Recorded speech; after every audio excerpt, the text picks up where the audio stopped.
Letzte Woche war die größte Nischenduftmesse der Welt, und zwar in Mailand, die Essence. Und ich war dort. Ganz viele andere Creator haben auch schon Hauls gemacht und haben was über die Messe erzählt. Ich habe meine Community extra deswegen gefragt, ob sie sowas überhaupt sehen wollen. Und die Antwort war, 99% wollten das sehen. Also ich glaube, nach 4 Stunden 100 dafür und einer dagegen. Also dementsprechend, hier ist mein Semi-Haul Viva die Essence Video. Natürlich habe ich wieder feststellen können, dass ich kein guter Creator bin, weil ich mal wieder vergessen habe, überhaupt zu filmen. Ich habe ein bisschen B-Roll gefilmt, ich habe aber einfach sehr den Moment genossen. Die Leute, die da sind, das ist immer so für mich das Allergrößte, also gerade international Leute, die man nur vom Schreiben kennt, die mal persönlich kennenzulernen oder von letzten Jahr oder auch Markeninhaber, Parfümeure, alles Mögliche, aber dazu kommen wir gleich. Kurzer Einwurf noch meinerseits: Auf der Essence selber darf man nichts kaufen, das ist verboten. Einige Brands machen das natürlich, reden wir nicht drüber, aber grundsätzlich ist es verboten, auf der Essence Sachen zu verkaufen. Aber nicht jede Brand und vor allen Dingen nicht alles Spannende, was in Mailand so stattfindet, findet in den Messehallen statt. Ganz viel ist außerhalb, und da habe ich dann auch 3 Sachen gekauft. Und zwar war dort nämlich Prin Lomros und Nut Vedheshta, bestimmt falsch ausgesprochen. Nut und Prin sind beide großartige Parfümeure aus Thailand, die gerade Leute, die sich ein bisschen mit Parfüm auskennen, bestimmt auch schon mal gehört haben. Und ja, an deren letzten Ausstellungstag hatte man da Glück und konnte da auch ein bisschen denen die Tester abkaufen. Ja, und dann musste ich da zuschlagen, weil meine Essence hat damit angefangen, das war mein allererster Termin überhaupt in dem Jahr bei Nut und Prin. Und ich habe, glaube ich, alles, was auf diesem Tisch stand, gerochen, und es war einfach alles irgendwie geil. Und dann, natürlich kann man dann auch nicht alles kaufen, aber für so ein paar Sachen, da konnte ich dann nicht anders. Das Ganze wird jetzt hier auch zusammengeschnitten, Unboxing, was auch immer, wenn ich da wirklich Bock habe. Ansonsten schneide ich es wieder raus. Egal. Ein ganz neues Release von Prin, und zwar der Fantôme de la Nuit. Ein wunderschön animalischer Duft, wieder mit der typischen Ziegenhaar-Tinktur, die Prin ja so häufig benutzt. Im Hotel würzig, animalisch, vintage anmutend, und das Ding, das musste ich einfach haben. Also Kauf Nummer 1. Bei einem Kauf ist es natürlich aber nicht geblieben. Hier sind die Tester-Kits, was auch immer. Aber ganz hübsch. Muscat Jasmine Tea. Das ist einfach ein richtig, richtig schöner, fruchtiger, würziger Teeduft, den ich mir gerade für den Sommer mega gut vorstellen kann. Ich habe ja eh so eine Schwäche für Tee, musste der halt einfach rein. Und hier ist Ginkgo drin. Ginkgo mag mein Mann. Von daher Kauf Nummer 2. Und absolut großartig, nirgendwo in Europa zu bekommen, sind die Sachen von Siam 1982 vom lieben Nut. Das ist seine Brand, und könnt ihr sehen, wie wunderschön diese Flakons dekoriert sind. Einfach wirklich fabelhaft. Ja, und da musste ich dann zuschlagen. Dieser heißt Schimpfli. Was jetzt erst auffällt, ne? Dass man das in der Richtung machen muss. Kauf 1, Kauf Nummer 2 und dann hier von Nut auch noch wunderbar. Seht ihr, wie wunderschön diese Flasche hier gestaltet ist. Alle Flaschen, ich blende da jetzt auch noch jede Menge Fotos ein, von dem, wie die Flaschen aussehen und so. Ja, ganz toll. Hat auch noch eine andere Brand. Also Prin hat ja 3 Brands: Prin, Prisana und Strangers. Und Nut hat Siam und Voyager. Voyager ist bei Parfumo auch noch unter Siam gelistet, also dementsprechend relativ einfach zu finden. So, das waren meine 3 Käufe, die ich bei der Essence getätigt habe. Eins meiner absoluten Highlights war es aber natürlich, Prin kennenzulernen. Und Da ich ja so ein großer Zoologist-Fan bin, was liegt da näher, als den Zoologist Sloth, der einer meiner absoluten Lieblingsdüfte ist und von Prin gemacht wurde, mit auf die Messe zu nehmen und mir ein Autogramm zu holen. Also das ist einfach eins meiner absoluten Highlights von der Messe, dass ich jetzt einen signierten Zoologist-Flakon von Prin Lombros habe. Und ich liebe den Duft einfach. Wir gehen direkt einfach weiter zu den Düften, die ich mit Freunden, Bekannten, anderen Creatoren getauscht habe. Da ging es vielmehr darum, jeder von uns hat ja auch irgendwie limitierten Platz in seiner Sammlung. Und ja, man kennt sich ja und man weiß, was andere Leute mögen und wem man da vielleicht mit was eine Freude machen kann. Ich bin eigentlich noch total gejetlaggt. Das waren so viele Eindrücke und vielleicht kriegt ihr auch gleich so einen Eindruck, wenn ihr seht, was hier alles noch so kommt, warum das alles so stressig war. Aber wir starten jetzt erstmal mit den 4 Flakons von meinem Haul, die ich mit anderen Creatoren getauscht habe, mit lieben Freunden, die man über die Zeit so kennengelernt hat. Dann hätten wir hier einmal den La Chambre von Collect. Ich glaube, das ist eine schwedische Marke. Cooles Teil. Ich habe ihn schon gerochen. Ich habe ihn für den Transport wieder eingepackt. Ups. Ja. Also Verpackung ist nur so semi tatsächlich. Aber auf die kommt es ja im Endeffekt nicht an. Habe ich vom lieben Olle Centrified auf Instagram und auf TikTok mittlerweile auch. Und das ist so ein grün-würziger Duft. Wir kennen ein Muster. Wenn du mir schon länger folgst, weißt du, dass grün-würzig viele Boxen bei mir tickt. Toller Duft. Da freue ich mich drauf, den ich jetzt in meiner Sammlung habe. Das war quasi ein Blindtausch. Ich kannte den Duft vorher nicht. Ein anderer Duft, den ich mit Olle getauscht habe, ist der Lip Persona Fragrance, der LP03. Die Box ist echt sehr, sehr hübsch. Und in der Box befindet sich, echt schön gemacht, ein weiterer grünwürziger Duft. Crazy. Wer auf sowas kommt, dass ich sowas mag. Absurd. Der zweite Duft, der so jetzt neu in meiner Sammlung ist. Ich habe das Gefühl, da ist auch irgendwie ein Teeduft oder sowas. Da ist auch irgendwie ein Tee-Akkord drin. Mag ich. Schöner Duft. Richtig, richtig cool. Von der lieben Maria, der Silent Reviewerin, habe ich Pigmentarium Oratorio bekommen. Auch blind. Ich glaube, ich habe den letztes Jahr in Mailand mal gerochen. Rauchig, würzig, vielleicht ein bisschen synthetisch. Mal gucken. Ich bin gespannt, was der so kann. Mal gucken, wie oft der so bei mir zum Einsatz kommt. Aber sie hat auf jeden Fall einen Duft bekommen von mir, der bei mir so gar nicht zum Einsatz kam. Und zwar war das der Jurum Studios Healing Berry. Hält das? Ja, das geht so, ne? Und dann mit der ganz zauberhaften Valerie, die hier auch auf YouTube einen Podcast besitzt. Unbedingt reinhören. Valerie Denise Sampler, wenn ihr Englisch könnt. Das ist einfach so eine zauberhafte Person. Von ihr habe ich den Gigi de Fuoco bekommen. Und das ist auch ein zauberhafter Duft. Gigi de, allgemein geiles Haus. Gerade jetzt wieder auf der Aix-en-Provence gesehen.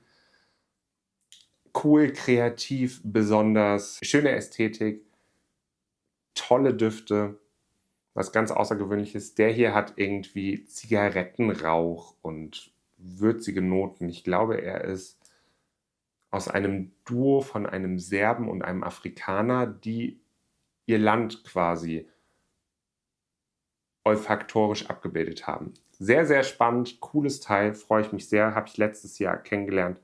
Ein großer Fan, cool, dass der jetzt in meiner Sammlung ist. Und das waren jetzt meine 4 getauschten Düfte. Kurzes Zwischending. Wenn du mir auf den anderen Social-Media-Plattformen folgst, besonders Instagram, dann weißt du wahrscheinlich, dass ich Hundebesitzer bin und einen ganz, ganz zauberhaften French Bulldog habe, namens Bruni.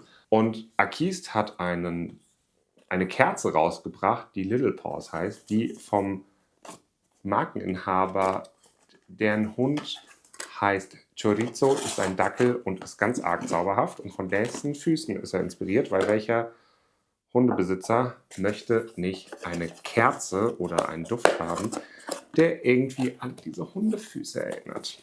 Liebe AC hat es mir mitgebracht. Süßlich mit Heu, Popcorn, Cornchips. Ist das nicht zauberhaft? Ich sterbe. Ich bin sonst nicht so der Kerzentyp, aber das Ding, das musste ich einfach haben.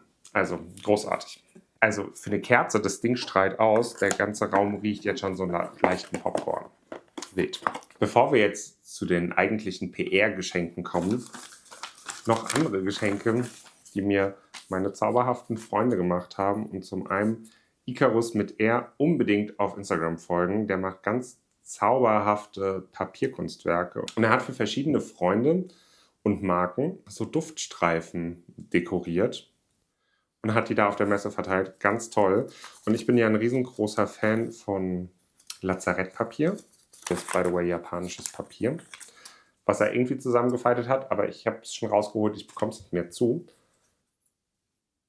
Und er macht immer so Kraniche und dekoriert die so neu. Und hier ist einer seiner Signature-Kraniche, gefaltet aus Lazarettpapier. Das riecht so toll. Also, ja, richtig geil. Hat mich mega drüber gefreut. Das packen wir jetzt aber erst noch mal wieder weg. Ich muss mir nämlich noch so was holen, damit ich das richtig schön präsentieren kann. Bei meiner Parfümsammlung, da wo es hingehört. Natürlich gab es dann auch noch jede Menge Abfüllungen. Ich weiß gar nicht, ob ich alle gefunden habe. Jede Menge Abfüllungen, auch von Freunden, die man sich dann so hin und her geschickt hat. Bin ich auch sehr gespannt drauf. Zu den Samples und den ganzen Sample-Sets kommen wir aber später noch. Es ist einfach geisteskrank. Ich weiß nicht, wie das passiert ist, dass ich so viel bekommen habe. Aber ich beschwere mich nicht. Ne? Also dann auch ganz absurd. Es ist kein PR-Geschenk. Ich würde es auch nicht als solches deklarieren. Ich habe Angelos Balmanis getroffen und kennengelernt auf dem Thomas de Monaco-Event, was am Freitagabend stattgefunden hat. Und wir haben schon länger Kontakt. Ich bin großer Fan seiner Arbeiten. Und dann hat er mir einfach hier diesen Mini-Flakon, ich glaube, es sind 15 ml von Carica geschenkt. Und das ist einfach... Ach, geil. Also, zauberhafter Mensch, unbedingt Angelos Balmanis bzw. Angelos Creaciones Olfactivos oder sowas. So heißt die Marke. Ich blende es unten ein. Unbedingt abchecken. Ganz, ganz besonderer Typ. Richtig, richtig geile künstlerische Vision. Nach unserem Printtermin sind Jona und ich noch ein bisschen durchs NH, weil dort hat es stattgefunden, gezogen. Und da gab es einfach Rasai Fort. So, Rasai Fort kenne ich, habe ich den Duft de Oud Caravan von und finde es richtig geil. Und dann habe ich nur gesagt, so, ach guck mal, da ist Rasai Fort. Da können wir mal gucken, ob da auch jemand ist. Und dann haben wir plötzlich mit so einem Typen geredet. Ich wusste nicht, wer das ist. Und dann stellt er sich plötzlich vor und sagt, hi, ich bin Rasai Fort. Ja, okay, dann haben wir die neuen Düfte getestet, die übrigens alle geil sind. Der blaue ist mein Favorit. Ich habe den Namen schon wieder vergessen. Und dann meinte er nur so ganz locker, ey, wenn ihr 5 Minuten Zeit habt, dann bringe ich euch noch schnell was. So, ja, also haben wir schon. Und dann kam er einfach aus dem Hotelzimmer und hatten Jona und mir hier diese holzverzierte Aufbewahrung und 3 Milliliter Oud Sandelholzöl einfach so in die Hand gedrückt. Richtig cool, wir haben uns mega gefreut. Auch jede Menge Samples, aber vielleicht gehen wir gleich nochmal drauf ein, wenn es um die Samples geht. Ja, aber das ist ja keine PR, sondern das war einfach total nett. Parfümmenschen sind einfach die Besten. 3 gekauft, 4 getauscht. Wenn man das Öl mitzählt, 2 Sachen einfach so aus purer Nettigkeit geschenkt bekommen von den Parfümeuren und Markeninhabern. Und jetzt gehen wir am PR. Bei Sarah Baker, die sind einfach die süßesten. Ich liebe Sarah Baker sehr, ich mag die Marke unwahrscheinlich gerne. Gab es einfach 2 Sachen. Dieser hier ist aber darauf zurückzuführen, dass ich mir online bei denen um Neujahr rum einen Duft bestellt habe, darüber gepostet habe, dass sie gerade einen Sale haben und dass sich jeder doch da jetzt mal eindecken sollte, weil Sarah Baker so toll ist. Da habe ich gesagt, hey, du brauchst bei uns nichts kaufen. Und dann habe ich gesagt, naja doch, möchte ich aber. Und dann haben sie gesagt, was ist dein zweitliebster Duft, den du auch noch gerne hättest? Und dann habe ich gesagt, hier, Flaming Fortune. Und dann haben sie gesagt, schicken wir dir mit. Haben sie vergessen, beziehungsweise war ausverkauft oder sowas. Deswegen habe ich den jetzt noch auf der Messe gekriegt. Richtig geil. Flaming Fortune. Also auch mal hier, ne, das Packaging ist schon sehr, sehr cool gemacht von Sarah Baker.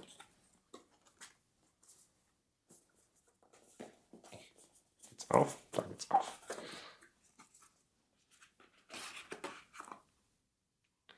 Flaming Fortune hier noch mit dem coolen Skript. In jedem Sarah Baker Duft ist hier nochmal dieses Skript mit dabei, was die Szene setzt, was dieser Duft eigentlich so bedeutet oder in welche Szenerie der Duft beschreibt.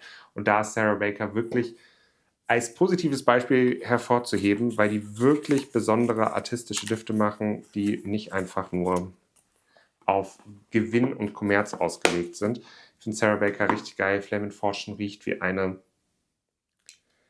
explodierte Autowerkstatt und in der Explosion sind überall Tuberoseblüten. Wildes Teil, absolut geil. Ja, super besonders. Sarah Baker hat auf der Messe, by the way, auch noch neue Düfte vorgestellt. Unter anderem ist das Peach Trio jetzt individuell erhältlich. Pastel Rumors ist ein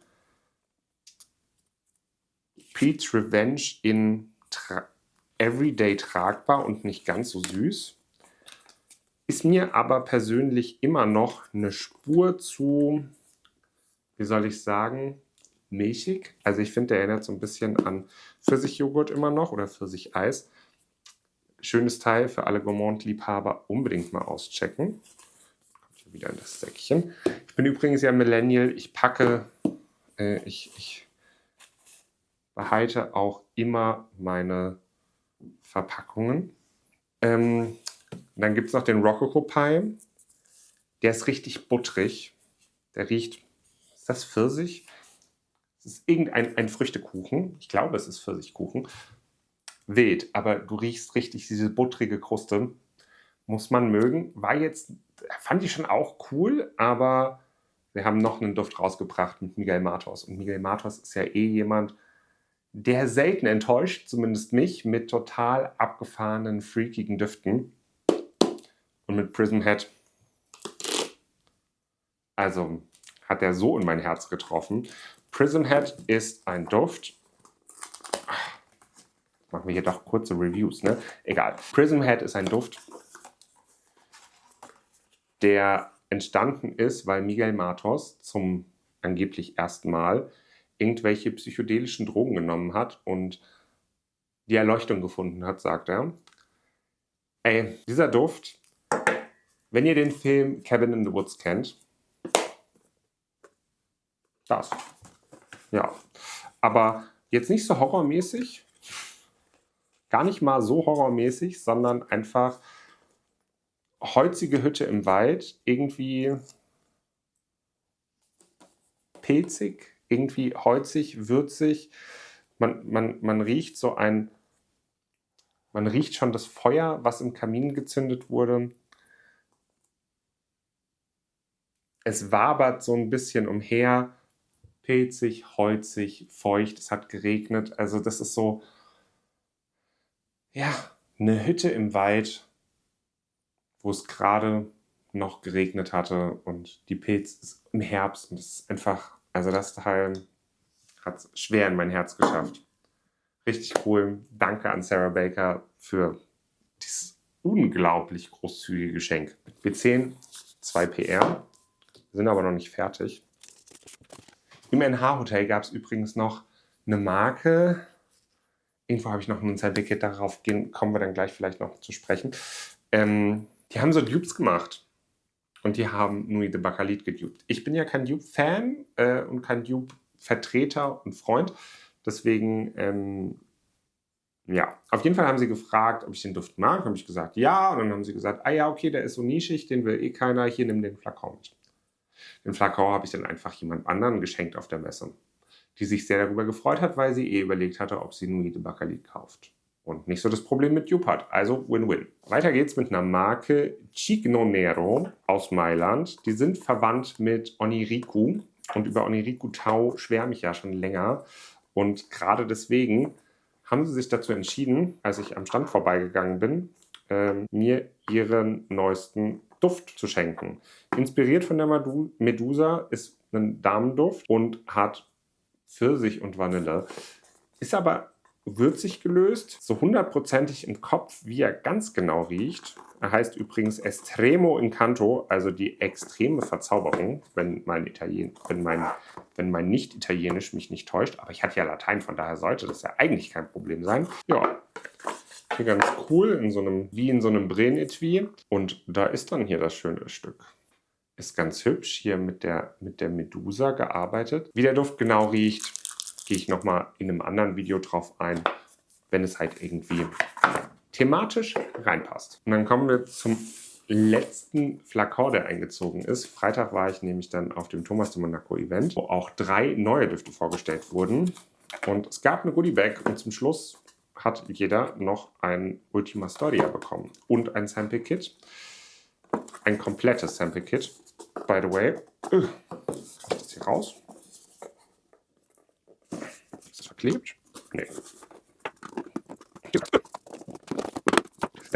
Ultima Storia ist auf jeden Fall sein wunderschön zitroniger Alltagsduft. Ich finde ja alles von Thomas de Monaco sehr gelungen, auch die 3 neuen, die in ein paar Monaten auf jeden Fall rauskommen. Der eine Parfümeur war auch anwesend auf der Party, richtig cool. Ich habe mich da sehr lange mit Leni unterhalten. Liebe Grüße an der Stelle. War total toll und super nett. Und Ultima Storia stand auf meiner Liste. Und ja, mal gucken, was von den neuen Düften so auf meiner Liste steht. Ich werde die nochmal ausgiebig testen in den einen, ich glaube, der heißt Fleur d'Ange, die gefährliche Blüte. Den fand ich schon sehr schön auf meiner Haut. Den habe ich nämlich auf die Haut gesprüht und dann hat es mir ein bisschen angetan. Aber da gucke ich nochmal genauer. Wie gesagt, 3 Düfte, inspiriert von...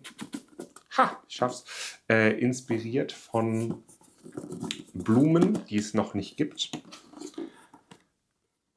Ich glaube, das wird allgemein so ein Trend in der Duftwelt.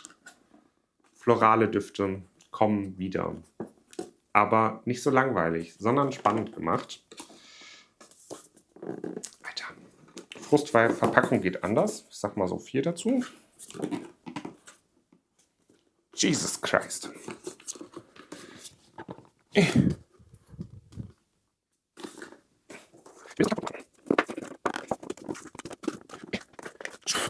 Gleich ein Wutanfall.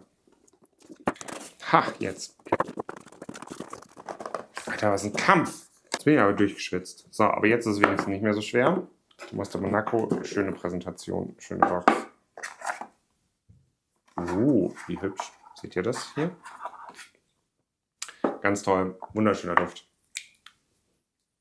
Freue mich, dass der in meiner Sammlung jetzt ist. Mit Magnetdeckel jetzt. Ganz geil.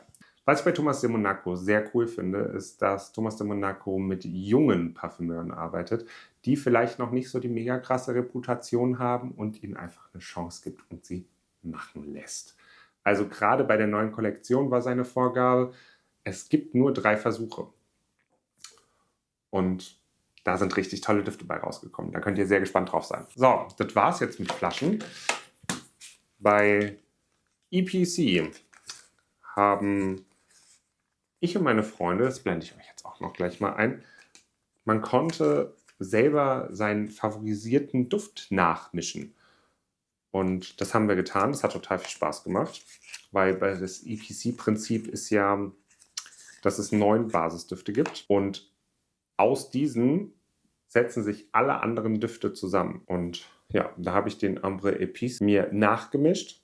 Schöner, würziger Amberduft mit jede Menge Kardamom. Geil. Ist jetzt hier so eine süße Travis Size. Finde ich cool.